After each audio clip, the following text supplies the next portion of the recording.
Okay, so after I did um, the Generations offshoot, which actually it wasn't an offshoot, it was the Generations G4 comparison to the G5. I get some commenters that were saying, "Hey, you do realize or do know that you can put a ninth gen CPU in that eighth gen G4." And I'm like, really? Because stuff I had seen out there seemed to imply that wasn't doable. But several of them said, yes, you could put, 9500T, etc., into a G4 35 watt and it will work. Um, so I like to experiment and I thought, well, maybe I'll give it a try. And I just so happen to, of course, have a G5, which, as we see here, does have a Gen 9 CPU in it. So what I'm going to do is open them up and do a little bit of CPU transplant from one to the other, or at least put I need some place to sit um, the 8500T in. So I will be taking a 9500T out of this and putting it into my G4. Before I do that, I'm going to run some benchmarks on the G4 so that we have some comparisons. If hopefully it will actually work. We'll know right away because if I get beeps and it doesn't boot, then maybe I'm just not doing it right. So we'll give that a try. So before we change the CPU, I thought I would run the Cinebench against the 8500T. So we first ran the multiprocessor one, and now I'm going to go ahead and run the single processor. So here we have the results from the single core test. I guess it puts it just a little bit below a ninth gen because you got the i9 98, up there. So, okay, at least we'll have something that we can compare with when we change the CPU out. All right, first we got to do the usual, take out the drives and such on the G4 here.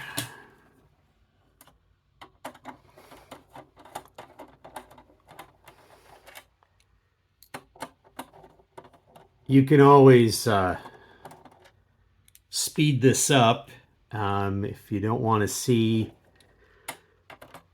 all the dismantling. But thankfully, the nice thing with these units is it just, you really don't have to do a whole lot to get into them. That's where they're kind of fun. I mean, everything is, yeah, it's a little small, the various stuff, but HP did a nice job of minimizing the parts, and it's all nice and tidy. Some people have said that maybe like the I don't know Lenovo, Dell, and so forth are a little more toolless, but I guess it's kind of to each his own. Let's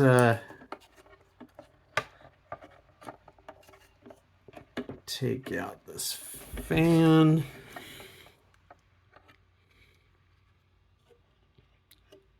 Or at least what we'll do is we'll just move it to the side.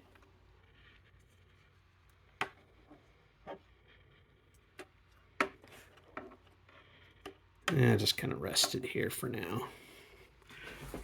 So what my plan is that I will take off the heatsink and do the transfer and then try the reboot, or I should say booting or powering up.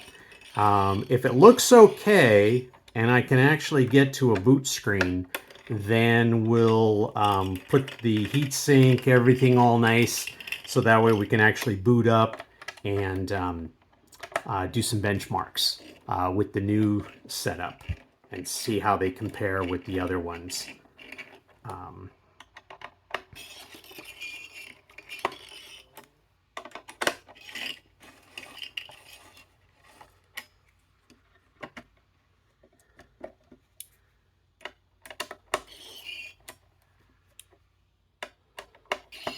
So always seems to be one that's a little obstinate. Okay. All right. I think I'm going to put this to the side and get the G5. Okay, we got our G5. Very similar in terms of the what do you call the not the breakdown, teardown? Yeah, I guess that's the word now.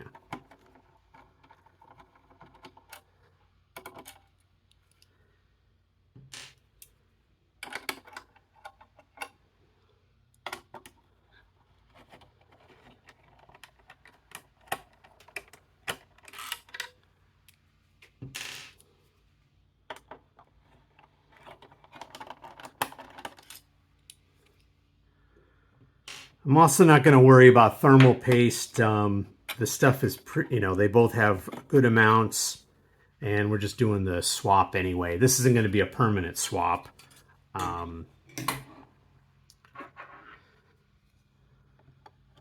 Okay. Same thing. We'll move this to the side a bit.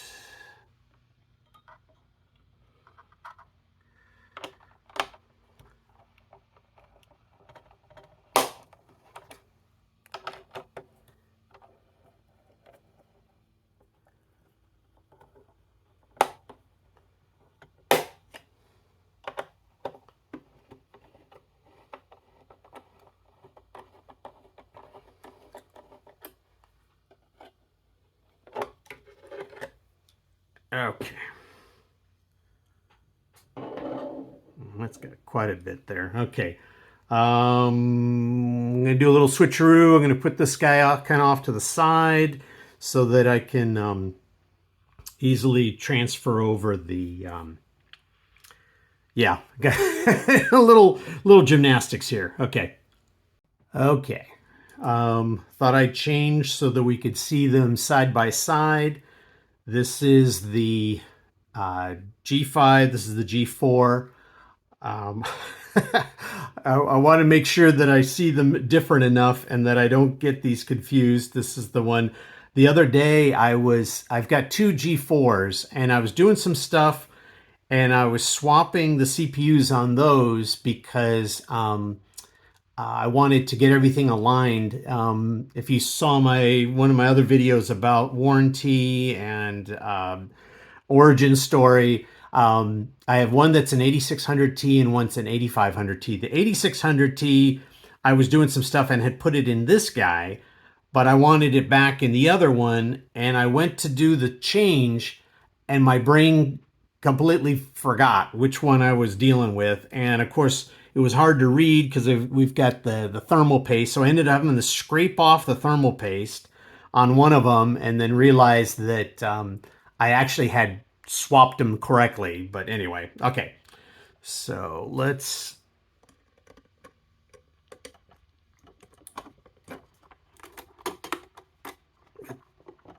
loosen that guy.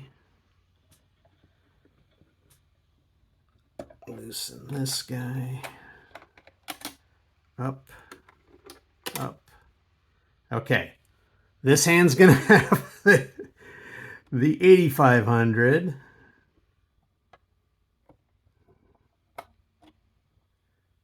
This hand will have the 9500.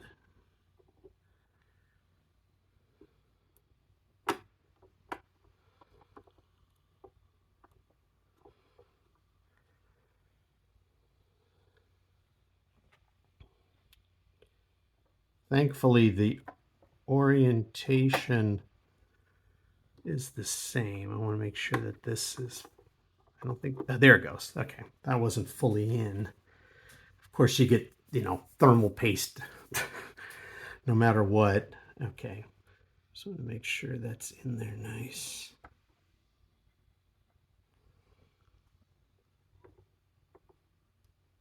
All right, let's lock it down.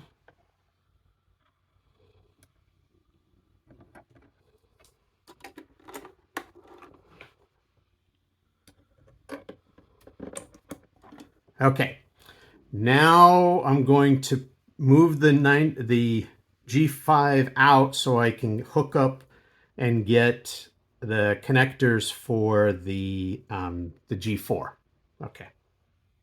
Okay, folks, moment of truth. Let's see if we can get some. We'll try to turn the power on here.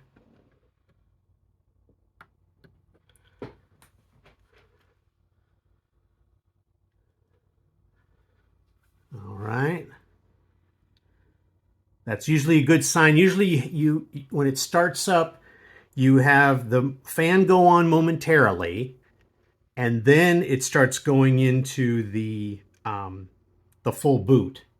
I don't see anything over on the screen yet. All right. I got a HP Sure Recovery. I'm going to pause this and pop over and start up the other video. Let's see. Okay, no operating system was found. That's fine. Okay, let's go into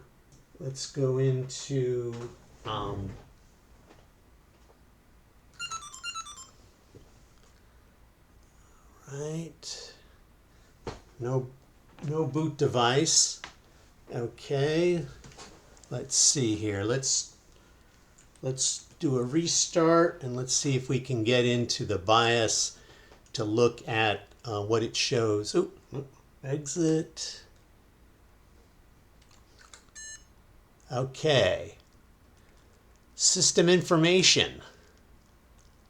Aha, what do we got here? An i5 9500T and 16 gig. I think we have success, so I'm going to go back and put the heatsink on and turn this off, and we'll do some more testing. Well, we booted, so I'm going to turn this off and put it back together, and we can do some more full bore benchmarks. See how this is. I'm quite pleased. Okay. Always disconnect the power. Always smart. All right. Let me. It's easier if I take all this stuff off first.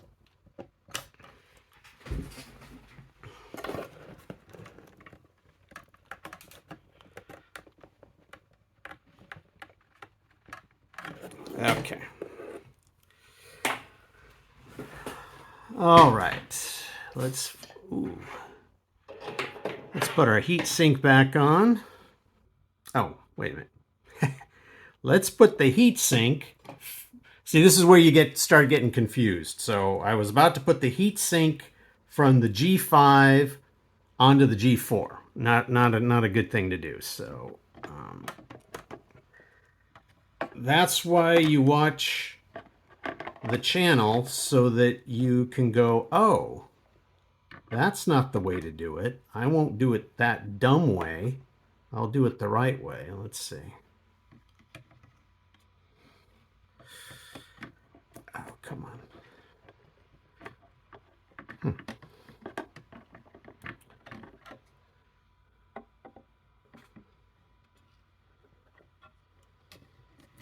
There we go. Beginning to second guess myself.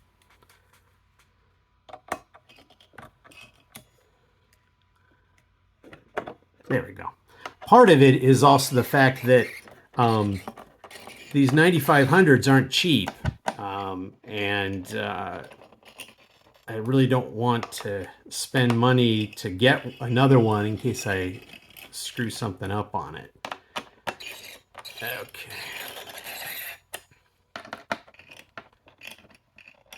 And then that way also I would be out of G5.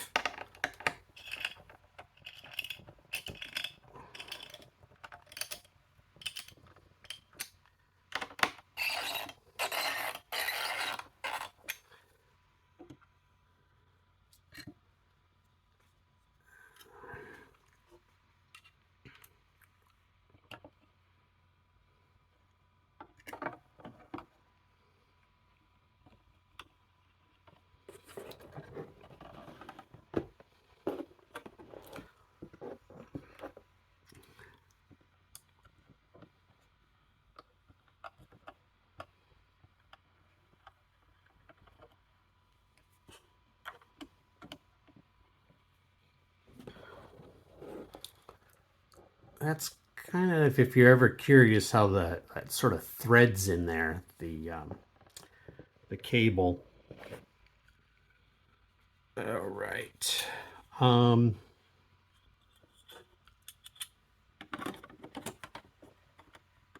kind of thinking some of you may be going, hey, do you think the G5 will boot with an 8th gen CPU that we just did? And I'm thinking, well, we might as well give it a try. Curiosity wouldn't take that long to do. Let's let me finish up this guy, and then we can we'll give it a try.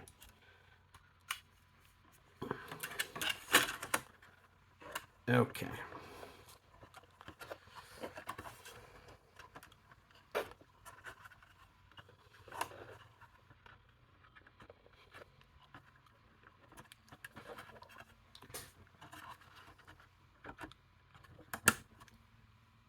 Okay, this guy's ready. I'm going to bring over the G5.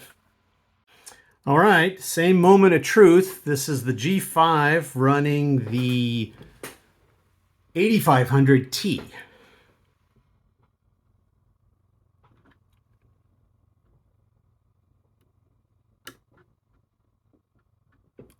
All right, got the fan started.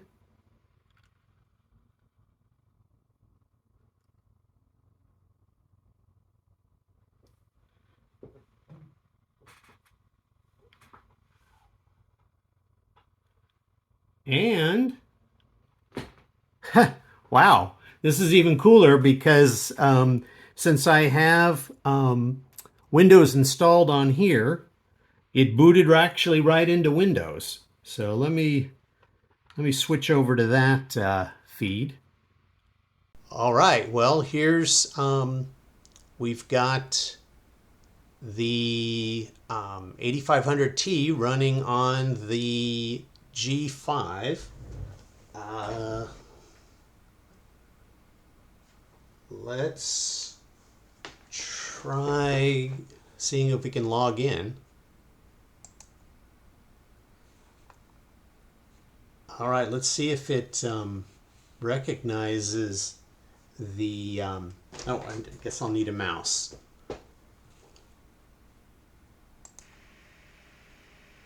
Well, that's really weird. It still thinks it's running a 9500T. Okay, I'm going to, because it's getting really hot on this guy, I don't want to overload anything, so I'm going to get out of here.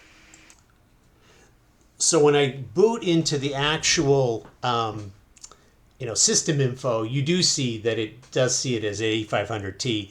It was kind of crazy. The fan was going crazy, incredible high speed. I think Windows was just doing whatever it was overloading it. So I just wanted to show that we could actually use it. And I guess in a pinch, if you want, if the 8500T was cheaper to get, you could always go that route. So I'm going to shut this one down. Well, one thing happened when I booted up. It's saying no operating system found, but that could be. I'll have to double check, but it may be that I don't know if changing it messed up something with the the boot order, but I'm going to try specifying this, one to boot to, and see if that works any better. Holding down the escape. Okay. All right, we'll go into boot. Okay, and then this is the silver guy. Let's see, hopefully that will boot it. And we've got boot. So let's try logging in and see what we've got here, see if we can run the benchmarks. Well, this does see that it is an i5 9500T, so that's good. The memory looks amount is the same. So let's try running then the Cinebench and see what we get.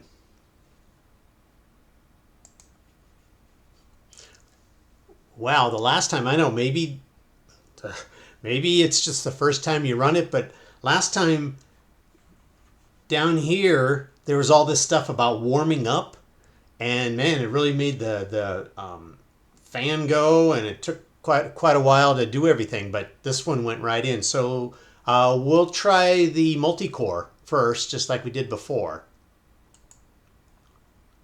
Well, interesting. The multi-core is almost identical to the 8500T. So let's try the single core and see if we get something different.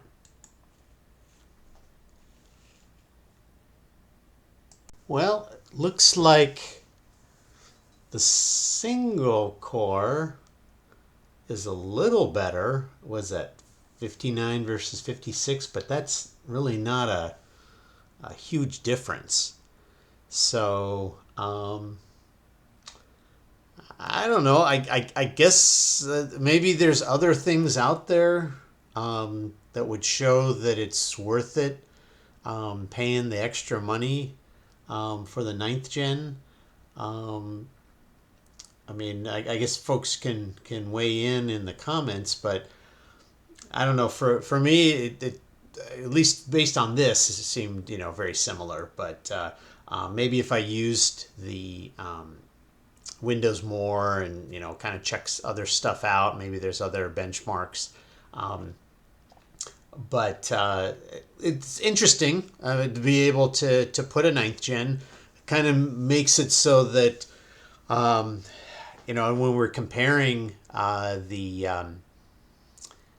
G4 and G5, makes even a bigger case for G4, because it's like, well, not only can you upgrade to higher levels of Gen 8, now you can also do Gen 9.